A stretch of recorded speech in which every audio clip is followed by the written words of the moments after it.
everybody, what's happening? I'm Tommy and you're on the boat. Kristen Melinda, good to see you. Rocket Queen, what's happening? Mike Bragg, AVAC, says, please hit that like button, it helps. And you know something, there's some truth to that. Winchester Super X. Yes, I'm talking about myself in the third person because I have elevated myself to that status. From here on out, I will refer to myself in the third person. Kevin Hawthorne, Lakeland, Florida. How are you, my friend? I'm glad that you are here. I really am. This is... I probably should have changed the name of this show anyway, because, hey, Rocket Queen, good to see you. Glad that you're here. Jane Aldrich, Barbara, I'm sure just Joan, glad that you are here. Let's see, Catherine J. Oh, nice. Good to have you back. Sorry, I'm using the big boy computer. Honey, how are you? I'm glad that you're here. I probably should have changed the name, as I will probably change what I was going to be talking about anyway. I'm not exactly sure what I was going to be talking about, but this is one of those days. Debbie going strong. Yeah, good to have you here live. That's fantastic. I'm crazy to think that. Oh, glad you're here. Hey, Bozzy, good to have you here. Barbara, wait, what's happening? So this is the 50th anniversary of one of the first stories I ever remember in my life. Like seeing something on the news that actually like got me. Barbara Waite, the Bohemian Luciferian Witch, good to have you here. And it was the wreck of Edmund Fitzgerald. I was 5 years old when this boat sank. It was 1975, and it is one of the worst maritime disasters, especially in the shipping industry in the U.S. This was pretty heavy stuff and pretty ugly stuff, and it was absolutely a mystery that lives to this day, in spite of the fact that we have now gone down to the wreck and checked it out. So this was a very large boat, somewhere in the ballpark of, let me see here, 729 feet long. They launched it in 1958. They also extended it in the year of my birth, in 1970. They made this longer. Most of you probably have heard of this, even if you hadn't, because it was Lake Superior. Correct, Winchester Super X. Lake Superior gets waves, big, huge waves. And this is, it's very big deal up here in northern Michigan. Yes, I bet it is. These are the parts of the country that this really hit hard. What made this probably way more famous, most people probably would have forgotten it if it hadn't been for a song called The Wreck of the Edmund Fitzgerald, which became a hit. It was written by, can't think of the guy's name right now. Someone will help me. It's a Canadian. He was fantastic. He sang Sundown, a lot of other songs, but right now I'm blanking on his name. Brock Bandy, welcome. Good to have you here. Someone help me with this. Come on, Wreck of the Edmund Fitzgerald. Who wrote and sang that?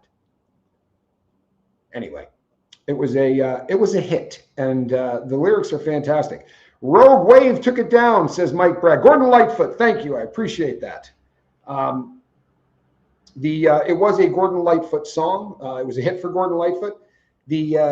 And it's a very educational song. If you listen to the words of it, he actually does break down exactly what happened on the wreck of the Edmund Fitzgerald.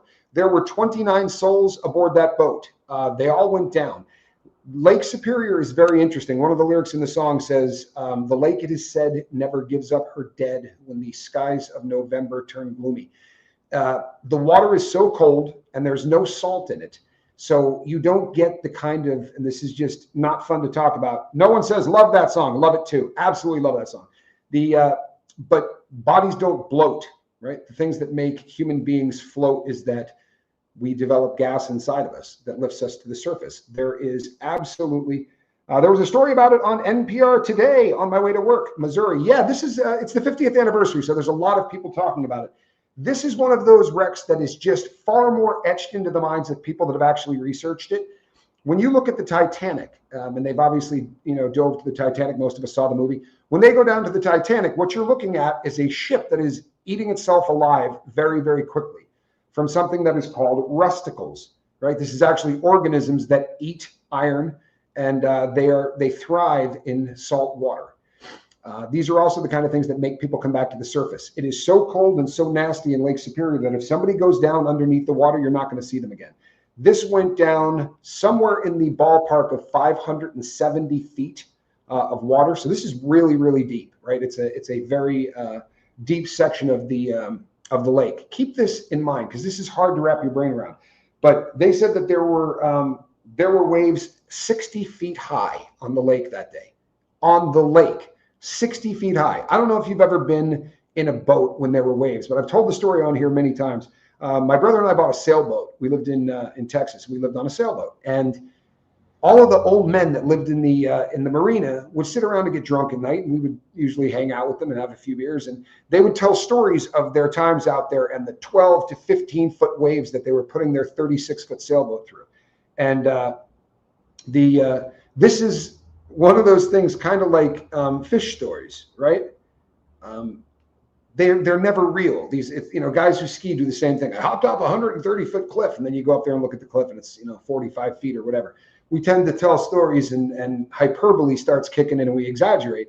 So I got on that boat and started sailing it to Mexico, and I got over a VHF radio. I got warnings that we were looking at 6-foot seas, and I was like, 6-foot seas?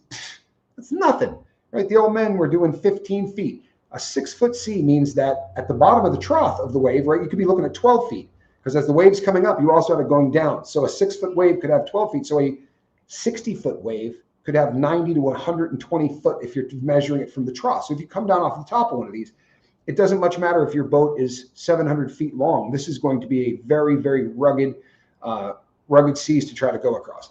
Lake to try to go across. And on top of that, it was snowing, right? This is really cold weather. So if you end up in that water, you got a couple of minutes.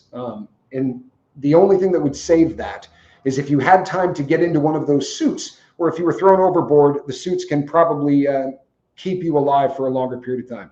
They ring the bell at Whitefish Point on the UP on the anniversary. They do. They also ring a bell at the Maritime Sailors Cathedral, which is in Michigan. They every time they lose somebody to a fishing accident, they will ring the bell once for the person.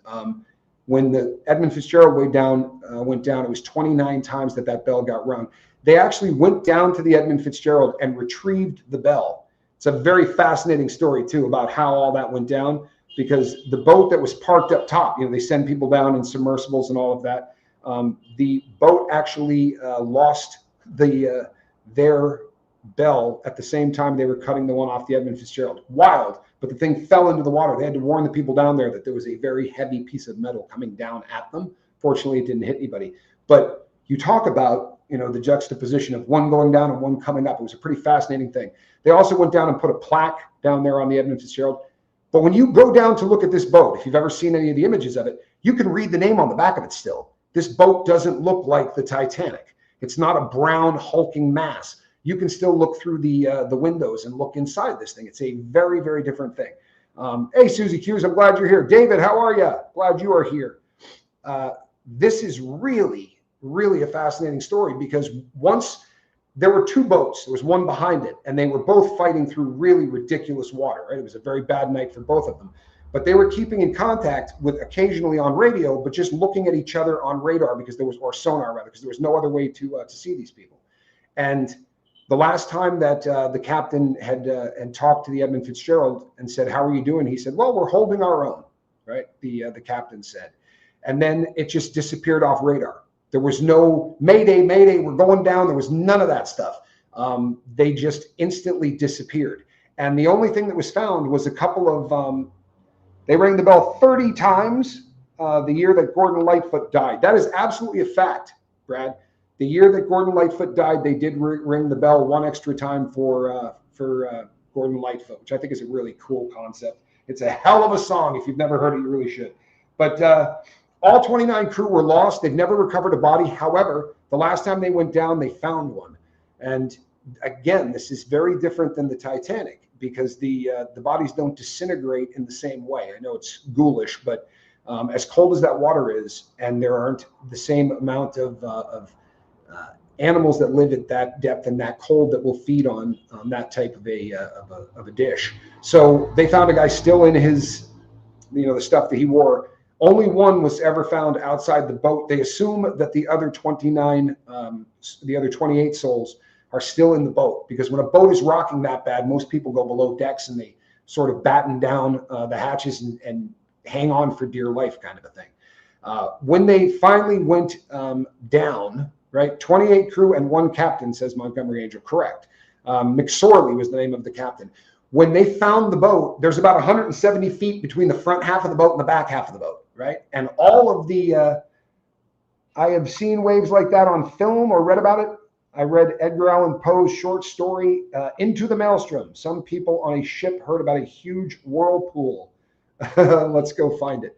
Hey, Roberta, good to see you. What is really crazy about this whole story is that, they have all of these different theories about what took this thing down. The boat weighed about 13,000 tons when empty. They loaded it up with 26,000 tons of iron ore.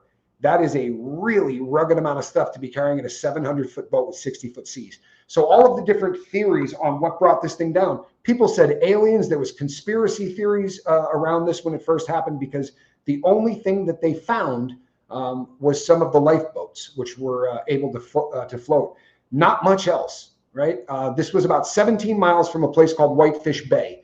And it looked as if they were probably going to get there, right? The other ship did, although it instantly went into recovery mode. And they looked for days to try to find any survivors. Obviously, there were not any. This was a very, very ugly crash. And the theory that the Coast Guard has put out was that this was human error, which is a bummer, right, for the families. But they said that it probably had to do with how they locked down all of the hatching on the top of the boat. If you think about how this boat works, it's 700 feet long, right? 740 something. But they open these hatches and just pour iron ore into it, these big long pellets of iron ore. And if you don't have those battened down, if you don't have those shut the right way, water begins to get into the ship, because 60-foot waves, even 30-foot waves, are coming over the top of the boat. And if water begins to come in, Giraffe, good to see you. If water starts to get in that part of the ship, now you have problems, right? A gallon of water weighs 8 pounds, and it started to, in theory, fill up the hull with water. This is the theory of the Coast Guard. And when they hit one of these waves, the boat just broke in half, and all of that iron ore sucked the boat down at a speed that is just incredible. Yeah, 750 feet, right? A couple of football fields long, and filled with, as it says in the song, 26,000 tons more than the boat was empty. That's a ton, all right? 52,000 pounds of iron ore. But it was wild, because for the longest time, they knew exactly where this boat went down. But it was so deep that it was years before anybody went down there to look at it. And there's a mountain of iron ore between the two halves of the ship. The crazy thing is, once you find a ship like that, you could recover the bodies. Like, this is something that absolutely could be done. And there was a very large debate about whether or not this should be treated as a grave site, right, for the people on the Edmund Fitzgerald. That you say, look, this is where they're resting. And the family said, we don't want anybody brought back up. I mean, across the board, there was not anybody's family that said, yeah, we want to make sure we get the person back. So even when they saw the one body on the outside, that's 222 meters. Yeah, that's long, right? That's super long. It's longer than a couple of football fields, American football. It's terrifying how long it was, especially when you consider that a boat that big only had 29 people on it. It was an unusual boat in that there was a superstructure on the front and the back. If you look at carriers of anything now, car carriers, the stuff that carry any kind of cargo, there's usually a superstructure on the back of the boat. Think about it like an apartment. An apartment complex. It's usually 5 or 6 stories tall, and that's where the fellas live. And they're very plush inside. They're usually really, really nice. Edmund Fitzgerald had one on the front and one on the back. Most people assume that the only person that wasn't down below was probably McSorley, who was having to try to steer this ship. Yeah. If you stow the cargo improperly, you're absolutely right. It's a little bit easier when you're dealing with iron ore, because the pellets are this big, right? They're longer, but they're not huge. So as you're dumping them in, they're going to level themselves out. The problem becomes if you start to get water in there. Now you're looking at, if it goes from 26 tons to 50 tons, keep in mind they added more length to this boat. In 1970, they cut the thing and put another 170 feet in it, which doesn't seem like a great idea to me. I'm not an engineer by any stretch, but to take a boat that long, cut it in the middle, and add a new section doesn't seem like it's going to be as strong as if you had built it that way from Jump Street. That to me is a frightening concept. But the fact that these the rogue wave theory, right? They call it the three sisters. Waves tend to come in threes on the ocean. They always do.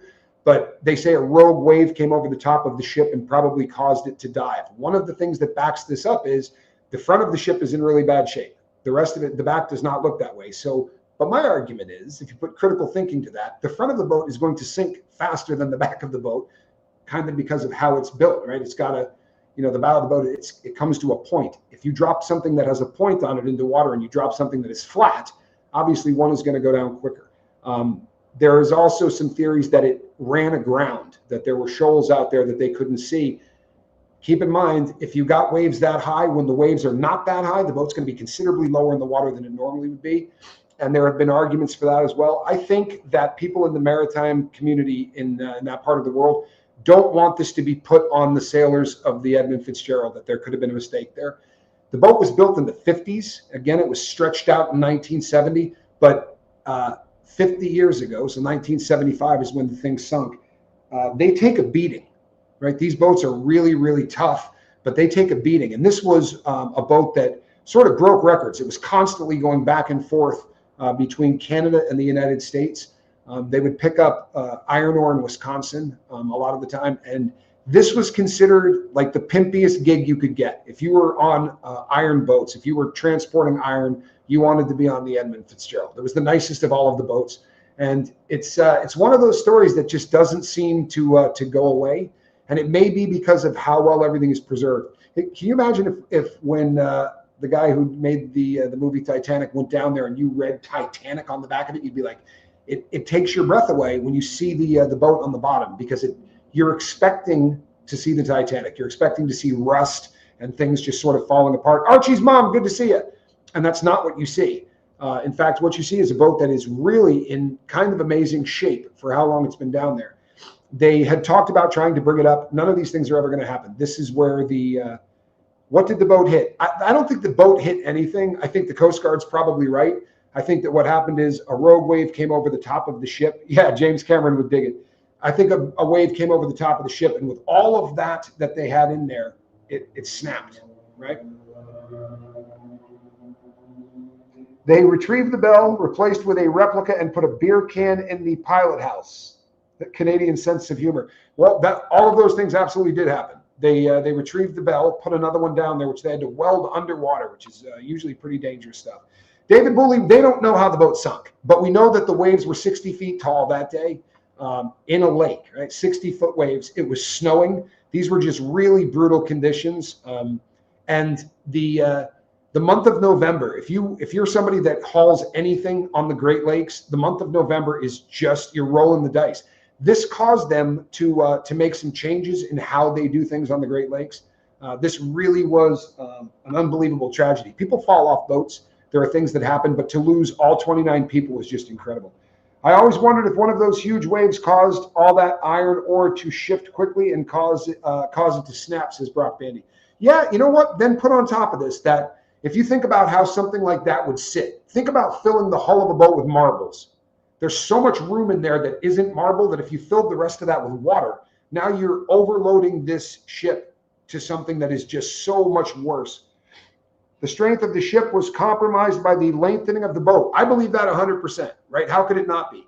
But just as importantly, if those hatches are not down, and one of the transmissions that came through did say that they had water coming into the boat. They didn't say, Mayday, we have water coming into the boat, but there was a hatchway that was giving them problems and water was getting inside. Depending on how much water got in there, right? You could probably easily double the weight of the cargo.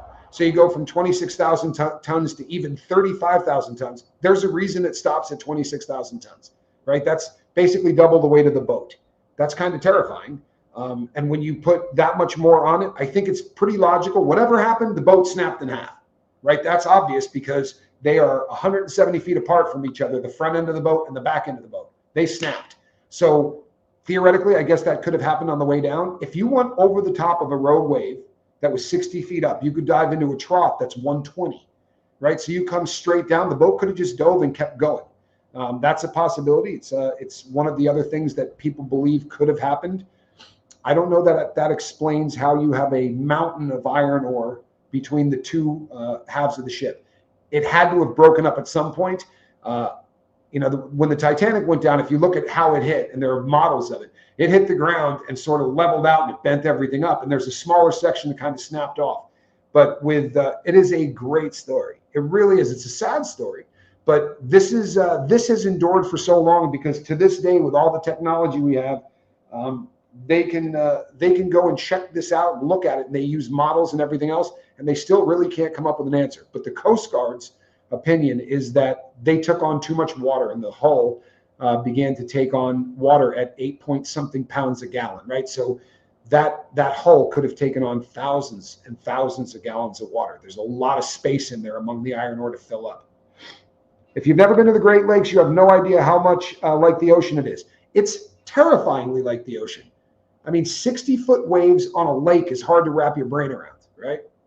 It really is. It's a difficult thing to insurance job. Well, you know what? There's so many theories because of how this went down, and because of the fact that they found nothing, right? There was really no evidence of how this happened. And no one seems to be able to, good to see you.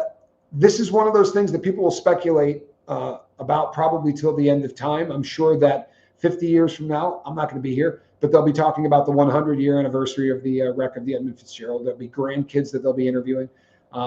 I have actually gone to the museum there. This is one of those things that fascinated me, because I was 5 years old when this story came out. And I remember my dad just sort of being blown away by it and talking about the length of the thing. And the fact that no bodies were found, at 5, I didn't understand the concept of the freezing cold water and all of those things. But it is one of those things that they sing it in the song, the lake, it is said, never gives up her dead. But it is one of those things that people talk about all the time. If you die in that temperature water, they're not going to find you. You're going to sink to the bottom of that. You're never going to come back up. It's not like the angry ocean lake. It's terrifying to me that it's such a big body of water that it has tides, but it gets really, really ugly in November, and they don't stop hauling stuff. So if it were 85 degrees out and there are 60-foot waves, that's terrifying. If it's snowing and there are 60-foot, good Lord, 60-foot waves out there, that's a completely different kind of terrifying. One of the lines in the song says, "Does anyone know where the love of God goes when the waves turn the minutes to hours?" And I can't imagine how terrifying that had to be. PBS did a film about the Titanic that said nice rivets were paid for, but cheaper ones installed. Some pocketed the difference. You know what? There's also a theory that was an insurance job. And I know that it just sounds like we have a conspiracy for everything. And I've said this many times before. The larger the tragedy, the more we want to believe that it can't be as simple as just it hit an iceberg and went down and all those people died. The Titanic had a sister ship called the RMS Olympic. And there are people that believe that this was just a job. This was a way for them to make a hell of a lot of money by trashing the ship and sinking it. Who knows, right? It's probably one of those things that we're never going to know. It makes for very interesting conversation. It makes for very interesting theory. But any way you look at it, a lot of people ended up losing their lives there, right? And with the Edmund Fitzgerald, there was 29 of them. It's we know that it wasn't. We know it was an insurance job. People always say anytime this discussion comes up, people go, "What do you think brought it down?" I usually go, "I think it was probably the storm." Karen says, "I'm crazy to think that some think Trump was responsible." Well, you know what? I was talking to somebody about it today, and I said, they asked me, what do you think caused it? And I said, I'm thinking it was probably that storm, right? This is one of the gnarliest storms to take a boat into. It left on the 9th. When it left on the 9th, everything looked groovy. By the 10th, 50 years ago today, the water was just unbelievable. There was not much hope for anybody to get through that with any kind of safety. So I said, I'm pretty sure it was the it was the storm. And the person I was talking to said, yeah, I don't know. I think Trump might have had something to do with it. We got a laugh out of that. Renee B, good to see you. I'm glad you are here. But this is one of those enduring stories, and I find it fascinating, probably because it was it was the first story that I can remember before I could read all of the stuff about it. The story that came up, that the first one that I can remember reading was Jonestown. I remember being able to read that one, and my mother coming in and being horrified that I was reading the article. One of the sailors bought a ring for his wife 25th anniversary. For whatever reason, he mailed it back to her instead of taking it on the boat. She got it 3 days after the boat went down. Isn't that, yeah. My Johnny Scoville actually knows more about the wreck of the Edmund Fitzgerald than anybody you would ever want to meet. I mean it. He's a absolute historian on this. He wrote a screenplay about it. And that ring played a role in the screenplay. Yeah, there's a lot of stories about Edmund Fitzgerald that are a bummer. That's one of them. A lot of the, I think that this is just one of those mysteries that it's easier to just go, no matter what happened, it was a storm of 60-foot waves that did it. It may have snapped the boat in half. It may have dove completely underwater, just on its way down to the bottom, broke up on the way down. It could have been human error that they didn't get the hatches shut right. It also could have been that after being on that kind of environment for as long as that boat has been, that it just takes cracks, right? There are times where you're not going to dry hull that thing every time you bring it back into port. So if there are stress fractures throughout the iron, and not the iron they're hauling, but the boat itself, you're not going to see stress fractures. That's not going to be something that people are going to see until, you're having this kind of post-mortem discussion on what went down. And sadly, 29 souls lost their life, and that's kind of tough. All we can say is God rest their souls. Yeah, I think that's probably that's probably it, right? And we can ring the Ashley G, good to see it. We can ring the bell 29 times and sort of say a prayer for the sons, the wives, and the daughters. I think is right how they said it. It's and grandkids. McSorley was not a young man. It was just a horrific story, but it's one that will always keep people enthralled. And I'm not big on putting stuff up on the screen, but when I end this, just Google, or you can do it right in YouTube, but just put Edmund Fitzgerald wreck, because there are 2 and 3 minute videos that will show you what that boat looks like on the bottom. And when the first time they saw it, the VHS radio has a cord that goes to it. And when they first came up on it, the VHF radio was like in the breeze, so to speak, but the water and the tide like going back and forth. That boat looked like it could just get back up on the surface and sail, until you realized that it was in 2 pieces. They said the Titanic went down because of the crew mistake of not closing the hatches like they should have, and it would not have gone to the bottom. Yeah, you know what? I've read a lot about that. I found a beautiful print of the Titanic signed by the last living survivor. She was an infant then, sold it on eBay. I'll be damned. That's kind of cool. I've read a lot about that. But so the way that these unsinkable boats are unsinkable is because if you poke a hole in the front of it, there are watertight compartments that will go all the way up, and you can shut those down.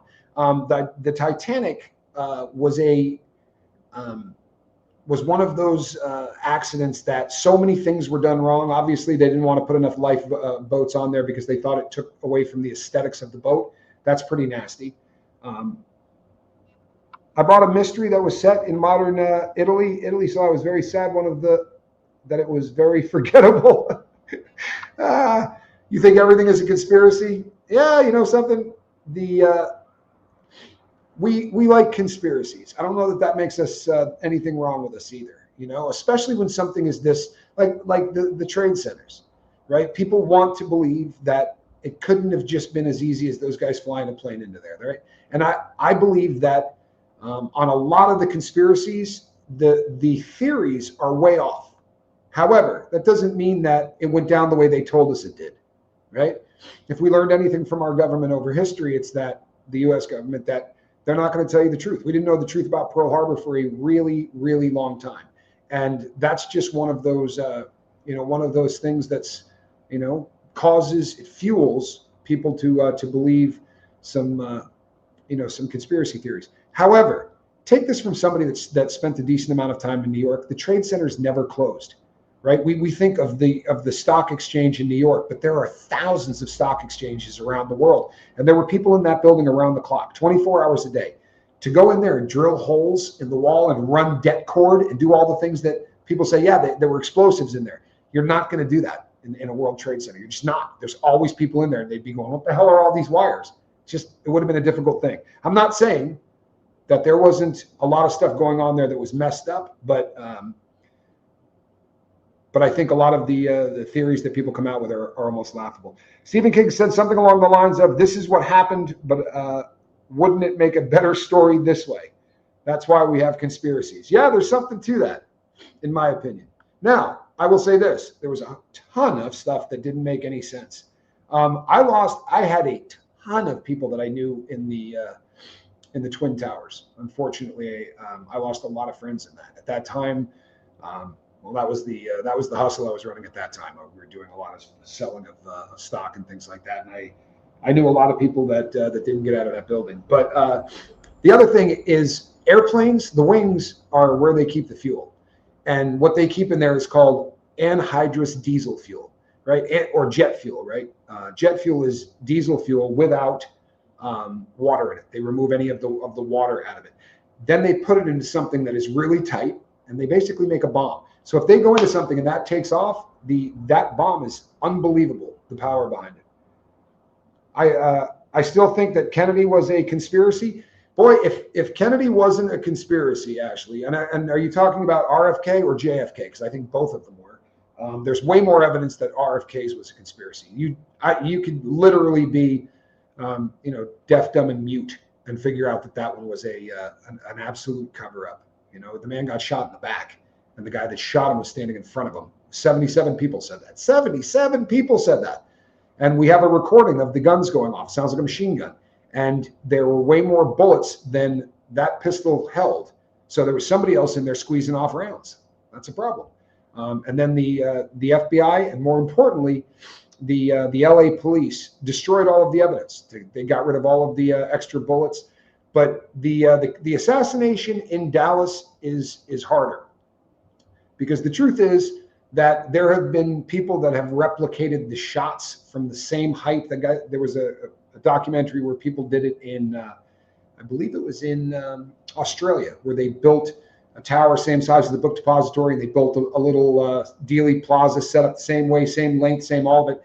And if you got someone that was good enough on a bolt action rifle, that could be pulled off. I don't think that it happened that way. I don't. I think that the whole world probably believes that was BS. I don't think that anyone has a real good theory on exactly who did it. There's a lot of so many different theories out there. You did not expect to learn about how airplanes store fuel. There you go. Well, I'm glad to have you back, Audrey in Denver. Good to see you. Oswald was that skilled. He may have been. The other thing is, though, that, oh man, I almost had the name of the gun. The particular weapon that he was firing is an Italian-made gun. Mannlicher, I'm not going to get it.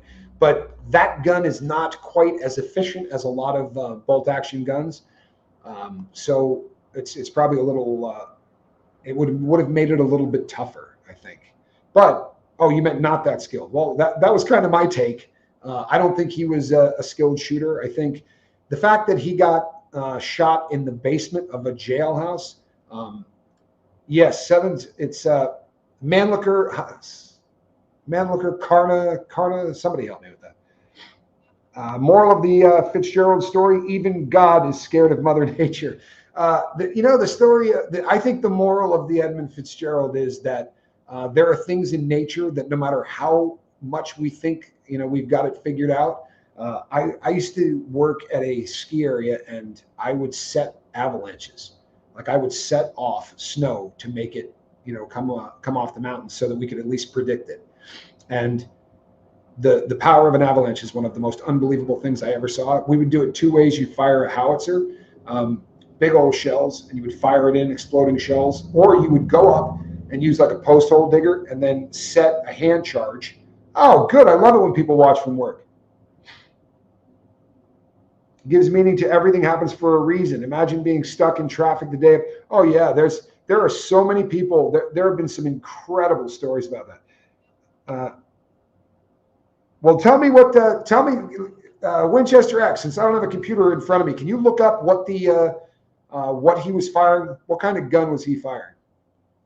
Gives meaning to everything happens for a reason. When I was working as a public speaker, I watched a guy who got on stage and he wasn't selling anything. He was a motivational speaker, and he talked about one of the toughest mornings of his life. And he said he got up in the morning and his wife said, "Hey, can you take the baby to daycare today? I'm not going to be able to do it." And he just was like, "No, I got a meeting." So he went and dropped the kid off, and then he started speeding because he thought, this is this is a day that I got to make up time. And then he got pulled over. Thank you, my friend. He got pulled over on the way there by a cop, and he's just cursing the whole way. And he said he literally, as the cop walked away from him, he said, "You know what? God must hate me." And then he watched the first plane fly into a building that he should have been in. And you don't ever know. But blowing, you know what? Doing the avalanche thing, that was one of the most fun jobs I ever had. But the first time I was ever setting a hand charge, I had it down there. You have this long det cord that you actually light. You light it with a cigarette lighter. And I'm standing there, and everybody grabs onto a tree. So I hold onto the tree, and everyone is staring at me. When the snow broke away, it took my hat, my goggles, took everything off my head, and I was like, oh, damn. I mean, it's amazing. I remember the first day I trained, they took us to a place and showed us a stretch of like a copse of trees, not a forest, but a lot of trees on one side of the road, and there's nothing on them. Like there's no leaves, there's no anything. And he goes, "Can you guess what happened to that?"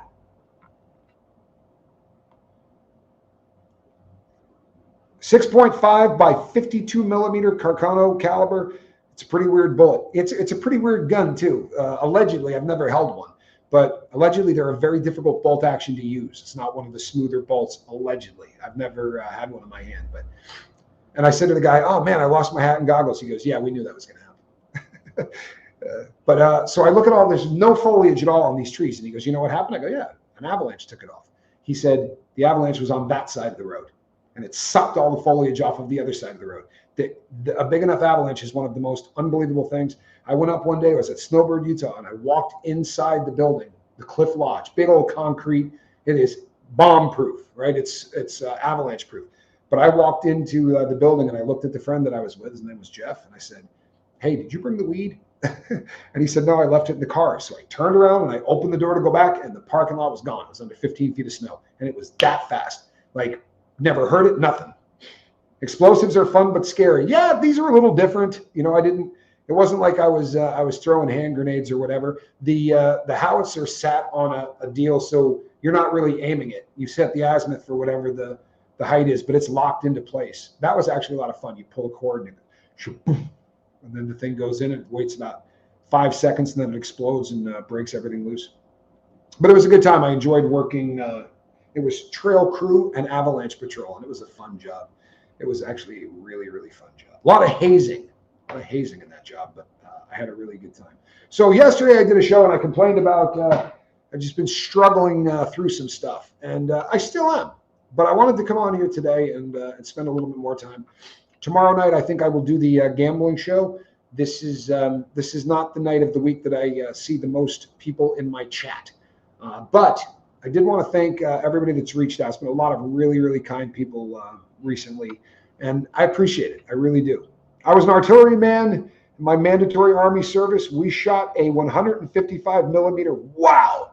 Yeah, no, this was, I think ours was 75 millimeters, I think is what it was.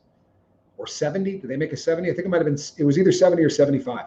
But it's a big bullet. The crazy thing is, it's just a bullet. Looks exactly like a bullet. It's got a primer. It's just a huge, huge ass bullet. And they really did not like you taking off with the brass. Like, everybody wanted to bring them home and they would make things out of them, and they get really salty if you take it, because they bring them back to have them reloaded. You know something, Krista Melinda? Yeah, 50 kilogram grenade. That's terrifying. St. Bernard puppies, good for snow rescues. I used to volunteer every year for that. Trail crew we could like take one of your days off and get paid for days off. And all you had to do was go up and they would bury you in snow, basically. They dig a hole and you get into it up to your neck. And then they just pack a little bit of snow, like 2 or 3 inches over the top of you. and then they let the dogs loose. And they weren't always St. Bernards. There were other dogs that they used, but the vast majority were. And those dogs have so much fun finding people. Like, that's their get down. They get so excited when they find you. They jump around and get all happy. It was actually probably the most fun I had working and skiing. Is that your house?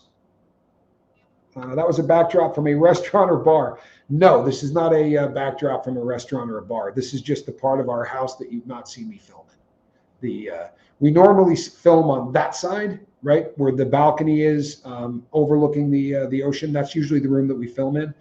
This time I'm on the opposite side of the building, the one that looks over the angry ocean. And I in the beginning, I didn't like the backdrop as much, but people seem to dig it. And here's the other thing. It's too big. Like, this place is ridiculous, but we require more than one internet hookup. So the internet here is way better than the internet there. I mean, way better. Here it's 1,000 megabytes per second. On the other side, that particular modem just doesn't seem to get it done. But yes, this is where, it's funny too, Audrey, you weren't here, but I had been filming here. I did maybe 8 to 10 shows here. And then I went to the other side and filmed one, and the person said, "Oh, long con, you're back in the US."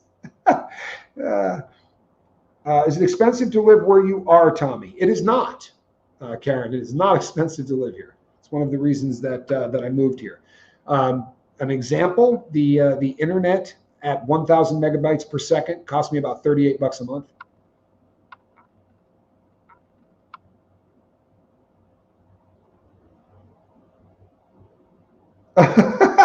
This is actually pretty funny. And the cost of living is considerably cheaper, way cheaper. I mean, you wouldn't be able to wrap your head around how much cheaper. For what a 2-bedroom apartment would cost to rent in the United States, you can rent a penthouse overlooking the ocean. About 4 years ago, my husband told me he wanted me to get a gun and a CCW, concealed carry. So we bought one and went to practice. I was freaking, very focused, wanting to hit only the target. He said he was scared of me. You know what's funny? My mother used to run schools, and when bad things started, hey, good to see you, Fowler. When schools started to run into trouble with people going in there and doing bad things with guns, they decided that they were going to have some of the people in there armed. And my mom went to get a concealed carry permit, and she had to go and take a test and do all these things. And I remember I was incarcerated at the time, and I was talking to my dad on the phone, and I said, "Hey, what did she take the test with?" He said, "A 357 Magnum." And my mother is, what does my brother say? She's 4'13". She's not very tall. I still can't get over how much you paid for tomahawk steaks there. And you know what? The meat is so much better. I'm sorry, it really is. I'm not trying to bum anybody out. You can get meat this good in the United States, but you're just going to get taxed. Like, if you go and say, "I just want grass-fed. I don't want any, I don't want steak that ate grain. I want steak that was free range, that got to walk around." And that's really, really expensive stuff in the U.S. Down here, it's almost nothing. 33. That's a wrist breaker. The 357 Magnum will absolutely get your attention. And it was also one of the cop. So it was the big frame one. I just couldn't imagine her being able to hold it, period, much less shoot it. But that, I got a tickle out of that. There was a gun I shot in college. That was a .454 pistol. It was made. Where's my Winchester guy? It was made by a company called Casull. I know that Raging Bull, the Raging Bull from Taurus, they made a .454 as well. It is a ridiculous. It's a hand cannon. You could use a 38 and a 357 if the 357 hits too hard. Correct, but you can't go the other way around. Movie about Buck, the adorable pain in the ass St. Bernard that carried the mail and hunted for gold is so. I've never seen that. Didn't even know there was a movie about a St. Bernard. But the first animal that I ever really freaked out about, I had an uncle that had a St. Bernard. I wish Johnny was in the chat because I can't remember the St. Bernard. It started with a W, but I can't remember his name now. Stephanie, good to see you. I'm glad you're here. Hi, Kelly. Winifred. Booyah! Where's Johnny? He'd be impressed I came up with that. All stakes are too high here. You know what? If I can buy a T-bone at the at the grocery store for about $4, that's what really good grass-fed 28-day aged T-bones cost. The meat here is fantastic. It's I'm now backing off of it because I was eating so much steak it was stupid. I was starting to get a little nervous, so I'm backing off a little bit on steaks. I eat a lot of seafood. It's this is really, it's good to see you too, Stephanie. I'm glad you're here. The seafood is well, it's plentiful and it's fresh and it's tasty. You get a good look at a bull's backside. Yeah, well played. Relatable Reese, how are you? Welcome to the show. Glad you are here. You know what? I did a show on Ecuador, but I did it on with my girlfriend on our other channel. I did not do it over here, which is probably why you couldn't find it. It is over on the show currently called Cults and Crims. Stephanie, I love where I'm at too. It's such a cool place to live. If you guys didn't see the short I posted the other night, I know a lot of people, if you look on the State Department and they'll tell you, you're going to get killed if you come here. It's dangerous and it's all that. And the truth is, it's just not how it goes down. It's like so many things that happen. It's just misinformation. I'm not saying that people here aren't getting killed, because they absolutely are, but not here. It's like saying, I'm not going to go to the United States because they're killing so many people in Chicago. Well, if you're going to Florida, you're not really tripping out about that, right? So within this country, there are towns that are really sort of wrapped up in the drug trade, and people fight one another for turf. Not much different than any other kind of place where people sell drugs. But I don't live in that place. I picked where I live very, very specifically, and for reasons, right?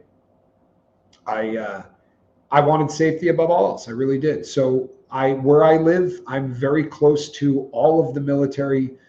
There's their version of the Marines and the Army and the Air Force and their SEALs, and all of that are a quarter of a mile from here. So there's 60,000 guys with M16s. This is not the town that you want to screw around in. And unlike the U.S., and I am not an anti-gun person, so don't take this that way, but this isn't a place where everybody has a gun. Everybody has a machete. In fact, I have a machete. Everybody in Ecuador has a machete. You have to. So I think they give it to you at the airport. Reese, were you given a machete at the airport? I think everybody gets one when they get here. Wendy R., good to see you. Glad you are finally home. I am too. I am finally home. It's a beautiful thing.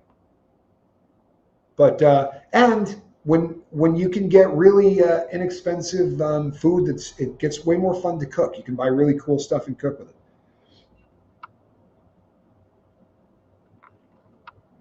Well, I appreciate that, Stephanie. I really do. That's very kind of you. Reese, hi again, all mods and everyone. That's right. A good hello. I like that. Well, folks, probably brings me about to the end of my 8-year birthday. Went to Red Lobster and had an allergic reaction to crab and went back to try again and almost died. Good Lord. Yeah, your shellfish fish obsession should be over. You know what? Same thing happened to me. I'll tell you a funny story before I hang up. The first girl that I ever really sort of had a vicious crush on invited me over to her house, and they lived in the sticks. I mean, Vermont's the sticks anyway, but they were in the sticks. It was like a 35-minute ride from where I lived to get there, and it's all just up in the mountains. It was rugged. But when I got there, they were having stuffed mushrooms, and I had reactions a bunch of times. I've been taken to the hospital, and they never figured out what I was allergic to. But it was the first thing that they had out there, and I'm not a huge fan anyway. I like truffles, but I'm not a huge mushroom guy. But they had big, huge caps that were stuffed, and they brought them out. I just started eating them. I mean, they could have put anything on the plate. I was trying to impress this girl and her parents, right? So I started eating it, and I'm probably 5 or 6 minutes into the meal, and her mother looks over at me and says, "You have a really weird mark on your neck. What happened?" I go, I don't think I have a mark on my neck. So I went to the bathroom to look at it, and I saw it. I knew exactly what it was. I had this, and I said, "I need to go. Like right now, I'm having an allergic reaction to something." And she's like, "Maybe it's the mushrooms." And I was like, "I don't think you can be allergic to mushrooms." Turns out you can be allergic to mushrooms. But I barely survived that one. I'm not kidding you either. I barely survived that one. I got down to I got to the bottom of this person's hill, and I still probably had 15 or 20 minutes to get to an ambulance. And I was driving a little red Toyota truck, and I got out of the truck and was stumbling like I was really in bad shape.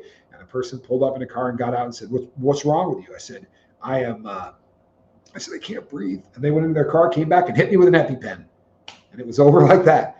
And the guy was like, "Whatever you ate, you need to get one of these. And it has to be with you everywhere you go." Like, yelled at me like I was stupid for, and I'm like, "Bro, I didn't know I was allergic to anything." I do like history. I'm a fan. Yeah, you know what? I used to think my father was the smartest man that ever lived, right? I still kind of believe my dad was the smartest man that ever lived. But he would always tell me exactly what was going to happen. And I'd go, "Man, I don't know how you do that." And he'd go, "Because I've watched this crap show, 8 to 10 times already." Yeah, the EpiPen is key. They have something different here. Same concept, but slightly different. And it works beautifully. Garfield's assassination. I'd be interested in hearing that one. Garfield, if I'm not mistaken, finished doing his entire speech, correct? Like he took the bullet, finished his speech, and then went and died? Jane Aldrich, have a good evening. All right, folks. That about brings me to the end of this.